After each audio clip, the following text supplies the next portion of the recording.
आयुर्वेद में कैसे शरीर का डिटॉक्सिफिकेशन किया जा सकता है। शरीर में खुद को प्राकृतिक रूप से डिटॉक्स करने की क्षमता होती है। शरीर में टॉक्सिन्स को निकालने में लिवर एक अहम भूमिका निभाता है। आपकी किडनी वेस्ट मटेरियल को यूरिन के माध्यम से बाहर निकालती है। आपकी small intestine and large intestine मल के माध्यम से टॉक्सिन्स को बाहर निकालती है। और आपकी त्वचा स्वेटिंग मतलब पसीने के माध्यम से टॉक्सिन्स को बाहर निकालती है। जाने अनजाने में हमारे द्वारा की गई गलतियां जैसे junk food, street food, time पर खाना ना खाना, ओवर ईटिंग करना, यह सब हमारे हेल्थ पर बहुत ही बुरा असर डालती है। और हमारी बॉडी सिस्टम ठीक से काम नहीं करते हैं। जो वेस्ट मटेरियल बॉडी के बाहर निकलने चाहिए थे वो बॉडी में सर्कुलेट होकर नई नई बीमारियों का कारण बनते हैं। इन सभी प्रकार के टॉक्सिन्स को बॉडी से बाहर निकालने में आयुर्वेद बहुत ही कारगर साबित होता है। नमस्कार, मैं डॉक्टर लेखा सोनी आप सभी का स्वागत है एक और नए वीडियो में, जहां हम बात करेंगे कि बॉडी डिटॉक्सिफिकेशन क्यों जरूरी है और आयुर्वेद की मदद से आप कैसे अपनी बॉडी को डिटॉक्स कर सकते हैं। सबसे पहले समझते हैं कि आप कैसे जानेंगे कि आपकी बॉडी को डिटॉक्सिफिकेशन की ज़रूरत है या नहीं। अगर आपके शरीर में अपच होने लगे, खाना खाने के बाद पेट में फुलाव या भारीपन महसूस होने लगे, सर में भारीपन होने लगे, तब समझ लेना चाहिए कि आपके शरीर को डिटॉक्सिफिकेशन की ज़रूरत है। कमेंट करके ज़रूर बताएं कि इनमें से आप कौन सी प्रॉब्लम को फेस कर रहे हैं।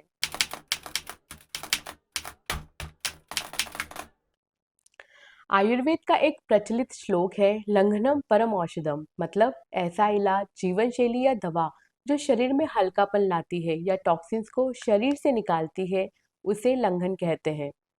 आयुर्वेद की मदद से कई तरीके से टॉक्सिन्स को बाहर निकाला जा सकता है। आइए जानते हैं उनमें से कुछ प्रोसीजर्स के बारे में।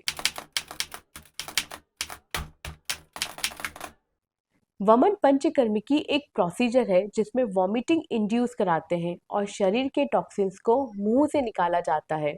इस प्रोसीजर में आपके डॉक्टर आपकी पाचन क्षमता के अनुसार 3 से 7 दिनों में कुछ मेडिकेटेड ऑयल या घी पिलाते हैं। इससे सेलुलर लेवल पर टॉक्सिन्स बाहर निकलते हैं। शरीर में 3 दिन अभ्यंग मतलब मालिश करने के बाद आपको ऐसी मेडिसिन दी जाती है जिससे वॉमिटिंग होती है। ऐसा करने से आपके पेट के सारे टॉक्सिन्स बाहर निकल जाते हैं और यह procedure asthmatic patient, hyper acidity जैसी परेशानियों में बहुत फायदेमंद है। लेकिन यह प्रोसीजर आप अपने डॉक्टर के सुपरविजन में ही कर सकते हैं। शरीर के अंदर नेचुरल वे में कफ दोष बसंत ऋतु मतलब फरवरी मार्च में बढ़ता है। ऐसे में अगर आप फरवरी मार्च में वमन करवाते हैं तो फ्यूचर में एज्मा, हाइपर एसिडिटी, डायबिटीज जैसी परेशानियां होने के चांसेस काफी कम हो जाते हैं। वमन के बाद अब बात करते हैं विरेचन के बारे में। जिस तरह से वमन में टॉक्सिन्स को मुंह से बाहर निकालते हैं, उसी तरह से विरेचन में लूज मोशन की मदद से आपकी इंटेस्टाइन को क्लीन किया जाता है। यह भी शरीर के टॉक्सिन्स को बाहर निकालने का बहुत अच्छा तरीका होता है। इसमें आपको मेडिसिन देकर लूज मोशन लगाते हैं, जिसमें आपकी आंतों से टॉक्सिन्स निकल जाते हैं, जिससे इंटेस्टाइन और भी अच्छे से काम करने लगती है। यह प्रोसीजर लगभग 15 दिन की होती है। यह प्रोसीजर डॉक्टर के सुपरविजन में ही कराना चाहिए। तो अब बात करते हैं बस्ती के बारे में। बस्ती पंचकर्मा की एक और प्रोसीजर है जिसमें शरीर के अंदर एनल रूट के थ्रू मेडिसिन डाली जाती है। यह मेडिसिन अपने साथ सारे टॉक्सिन्स को खींचकर बाहर निकालती है।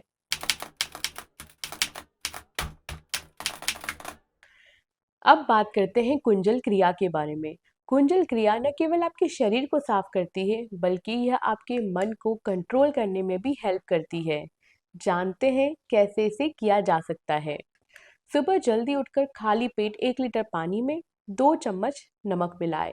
जब तक पेट पूरा ना भर जाए, इस घोल को धीरे धीरे पीते रहें। इसके बाद कुछ मिनट के लिए घूमें और फिर उल्टी करने की कोशिश करें। जब तक सारा पानी निकल न जाए, तब तक उल्टी करते रहें। लास्ट में गुनगुने पानी से कुल्ला करें और आराम करें। ऐसा करने से पेट की सारी गंदगी बाहर निकल जाती है। अब बात करते हैं उपवास की। शरीर को डिटॉक्स करने का एक सबसे आसान तरीका होता है उपवास करना। यूनिवर्सिटी ऑफ कैलिफोर्निया द्वारा की गई एक स्टडी के मुताबिक किसी व्यक्ति द्वारा लगातार 3 दिन तक किया गया उपवास उस व्यक्ति की रोग प्रतिरोधक क्षमता मतलब इम्यूनिटी को बढ़ाता है। अगर आप 3 दिन की फास्टिंग करते हैं तो इस दौरान शरीर में नए WBC का काउंट तेजी से बढ़ता है। फास्टिंग के दौरान आपकी बॉडी डैमेज कोशिकाएं या जो सेल्स होती हैं उसे फ्लैश आउट करने का काम आसानी से कर पाती है। जो लोग 3 दिन की फास्टिंग नहीं कर सकते वो कुछ सिंपल रूल्स फॉलो कर सकते हैं, जैसे रात के खाने और सुबह के नाश्ते में अगर 16 घंटे का गैप हो तो बॉडी को रिपेयर होने का टाइम मिल जाता है और टॉक्सिन्स भी बाहर निकल जाते हैं। वीक में एक बार फास्ट जरूर रखें जिसमें आप सिर्फ लिक्विड डाइट पर ही रहें। वीक में एक बार रात में सोने से पहले 1 चम्मच त्रिफला चूर्ण गर्म पानी से लें। त्रिफला चूर्ण आपकी आंतों की गंदगी को बाहर निकालता है। त्रिफला के बारे में ज़्यादा जानकारी के लिए पिन किए गए वीडियो को जरूर देखें। तो कुछ इस तरह से आप आयुर्वेद के आसान नियम अपनाकर अपने शरीर को डिटॉक्सिफाई कर सकते हैं और खुद को स्वस्थ रख सकते हैं। इस वीडियो को उन सभी जानकार लोगों तक पहुंचाएं जिन्हें डिटॉक्सिफिकेशन की ज़रूरत है और इसी तरह के आयुर्वेदिक वीडियो के लिए लाइक और सब्सक्राइब करें Ayurlekha. Thank you so much.